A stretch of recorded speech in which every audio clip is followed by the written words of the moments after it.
नहीं खरीदेंगे तेल, हम रशिया से तेल खरीदेंगे, हमको जहां से मर्जी होगी वहां से तेल खरीदेंगे। आपको होते कौन है कहने वाले? लेकिन आप ये कहने की स्थिति में नहीं है। क्यों? क्योंकि आपको दूसरी तरीके से वो बाहें मरोड़ सकता है। आप टेक्नोलॉजी में पूरी तरह से उनके ऊपर डिपेंडेंट है। स्थिति यह है, हालात यह है कि आज अगर अमेरिका चाह ले, उसका डीप स्टेट चाह ले, तो आपको ब्लैकआउट कर देगा, आपको ब्लैकआउट कर देगा। और हमारे पास कोई ऑल्टरनेट सिस्टम नहीं है। और हमारे देश की जनता जातियों में उलझी हुई है। अभी बिहार से खबर आ रही है, खबरदार ये अगड़ा पिछड़ा चल रहा है, तो लड़ते रहिए, आपको इल्म ही नहीं है। अरे भाई, आप दो कौड़ी के नहीं हैं, आपको 2 मिनट में अमेरिका तहस नहस कर सकता है।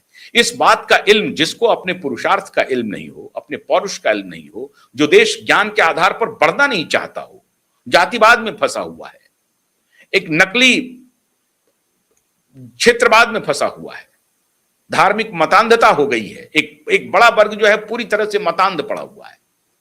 उनको कुछ नहीं, उनको एक ही पैगंबर, एक ही किताब में उनका यकीन है। वो बदलने के लिए तैयार नहीं है। तो पिट रहे हैं, मिडिल ईस्ट में भी, यहां भी पिट रहे हैं, लेकिन वो सुधरने के लिए तैयार नहीं है। अब इन सबका रिश्ता डॉलर और सोने से है। ये स्टैंड अलोन कहानी नहीं है। इसीलिए लोग कहते हैं, इसीलिए आप जब इकोनॉमिक्स पढ़ेंगे तो कहते हैं economics is the mother of all subject. क्यों? इकोनॉमिक्स का डिफिनेशन एग्जैक्टली यही है। उसी से पॉलिटिक्स डिफाइन हो रही है, उसी से सोशियोलॉजी डिफाइन हो रही है, और वही हिस्ट्री का आधार भी बन जाती है। तो अगर आप इस बात को समझ नहीं पा रहे हैं तो उसका क्या इलाज हो सकता है? अब अमेरिकी फेडरल बैंक यही काम कर रही है। वो कह रही है कि हम डॉलर को भी मजबूत करेंगे, और सोना का तो हमारे पास खदान ही है। सबसे ज्यादा रिजर्व, हजारों टन सोना उनके पास है, 8,000 टन से अधिक जो फेडरल बैंक के पास है। और जो खदान में है उसका छोड़ दीजिए, तो सोने का भी उनके पास रिजर्व किसी से कम नहीं है। डॉलर को मजबूत करने के लिए वो अपना इंटरेस्ट रेट बढ़ा रहे हैं। अब आपकी हमारी परेशानी यह है कि आपको अगर तेल खरीदना है या सोना खरीदना है तो दोनों में से चॉइस करना पड़ेगा। आपके पास सीमित मात्रा में फॉरेन करेंसी है जो रिजर्व है। तो सीमित मात्रा में अगर फॉरेन करेंसी है और फॉरेन करेंसी में ही आपको पे करना है, तो आप तेल पे करेंगे या सोना पर करेंगे? तो सोना अगर महंगा होगा और सोने पर आप पैसा लगाते जाएंगे तो तबाह हो जाएंगे। इसलिए प्रधानमंत्री कह रहे हैं कि एक साल तक मत खरीदो। लेकिन यहां जो दलाल है वो दलाल लगा हुआ है, जो सटोरिया है उसका खेल जारी है। वो इंटरनेशनल बुलियन के साथ मिलकर के खेल करने में लगा हुआ है। कभी गिराएंगे, कभी उठाएंगे, उनका खेल चल रहा है। लेकिन अमेरिकी फेडरल बैंक के जो नए चेयरमैन हैं, केविन वॉर्श, वो उनका नजरिया देखिए, वो कितना डेडिकेटेड होकर के काम कर रहे हैं। उनको मालूम है कि अब यही मौका है जब हमने एक इकोनॉमिक डिसरप्शन पूरी दुनिया में कर दिया है।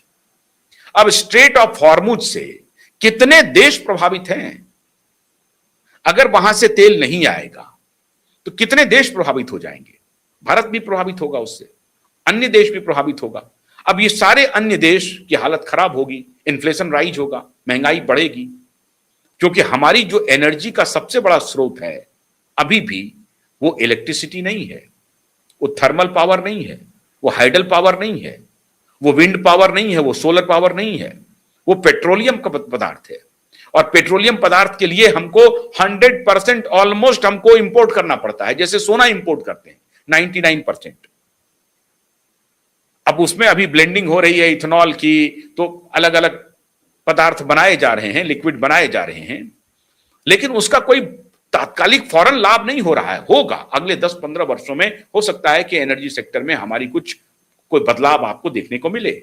हो सकता है कि हम इलेक्ट्रिसिटी जनरेशन पर अलग तरीके से काम करें, लेकिन अगेन उसमें भी थर्मल पावर के अलावा जो हाइडल पावर का पोजीशन है वो एक अच्छी स्थिति में नहीं है। सोलर पावर का जो पोजीशन है वो अच्छी स्थिति में नहीं है। बन तो रहे हैं, लेकिन उससे बहुत ज्यादा लाभ हो रहा है। जितनी बिजली हमें चाहिए उतनी की वो पूर्ति कर देगा कहना मुश्किल है। तभी तो ईबी, अब आप कल्पना कीजिए कि ईबी एक ऑल्टरनेट ऑप्शन है, इलेक्ट्रॉनिक व्हीकल, लेकिन फिर भी वो बिक नहीं रही है मार्केट में, बाजार में। क्यों? क्योंकि ईबी चार्जिंग के लिए जो स्टेशन चाहिए, चार्जिंग स्टेशन, उसकी संख्या कम है। तो ऐसी परिस्थिति में ईबी चार्जिंग आपको बढ़ानी पड़ेगी, और ईवी चार्जिंग के लिए फिर इलेक्ट्रिसिटी का सप्लाई बढ़ाना पड़ेगा, इलेक्ट्रिसिटी सप्लाई के लिए इलेक्ट्रिसिटी जनरेशन बढ़ाना पड़ेगा, और फिर इलेक्ट्रिसिटी जनरेशन बढ़ाने के लिए आपके पास जो स्रोत हैं, थर्मल हैं, हाइडल हैं, सोलर हैं, विंड हैं, इन्हीं के पास जाना पड़ेगा। अभी न्यूक्लियर एनर्जी भी आ रहा है, न्यूक्लियर एनर्जी अभी टेस्टिंग फेज में ही है। तो अभी भारत अगला 10 वर्ष आपको जिस रफ्तार से, जिस तरीके से काम करना है, वो आप समझ ही नहीं पा रहे हैं। भारत को एक पूरे सीईओ के नजरिए से देखना पड़ेगा और भारत को एक यूनिट के रूप में देखना पड़ेगा कि हमारा प्रोडक्शन यूनिट है, इसको हम कैसे आगे बढ़ाएं। हर सेक्टर्स में आपको काम करने पड़ेंगे और अमेरिका आपको काम करने देगा नहीं, आपको उलझाएगा, पाकिस्तान से युद्ध करवाएगा, बांग्लादेश से इन्फ्रंटेशन करवाएगा, इंटरनल आप पूरी तरह से हमेशा बलवा का माहौल बना रहेगा।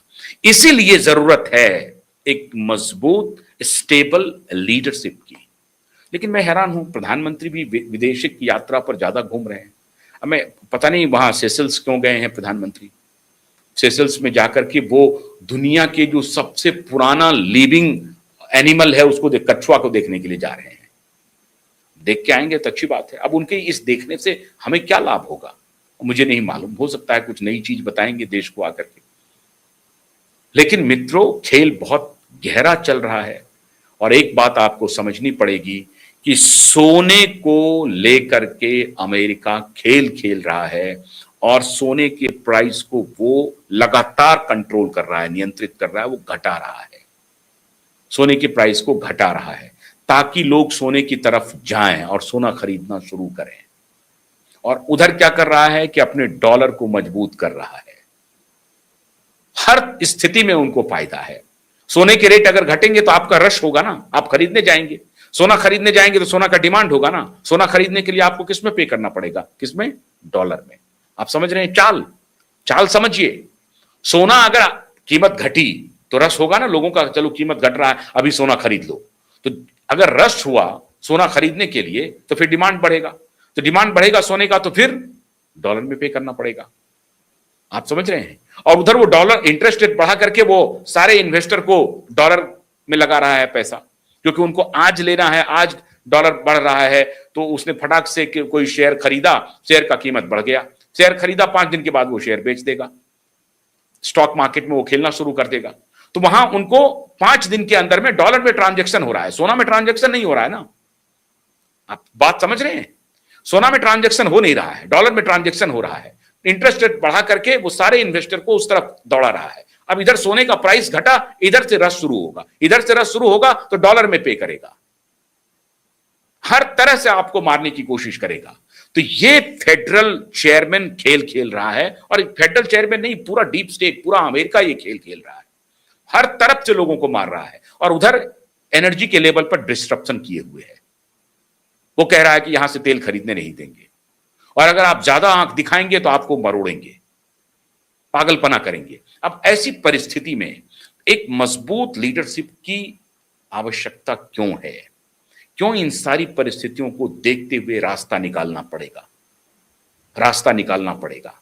और इसलिए यह देखना पड़ेगा कि अपनी टेक्नोलॉजी को, अपने इंफ्रास्ट्रक्चर को, जिस पर आपका नियंत्रण हो, रसिया और चाइना की तरह आपको बिल्ड करना पड़ेगा, वरना ये डॉलर और सोने में खेलते रहेंगे और हमारी इकोनॉमी परेशान होती रहेगी, बदहाल होती रहेगी, कभी इधर दौड़ेगी, कभी इधर दौड़ेगी, और हर दौड़ में मृग मरीचिका की तरह आप दौड़ते रहेंगे और अंत में नुकसान आपका ही होगा।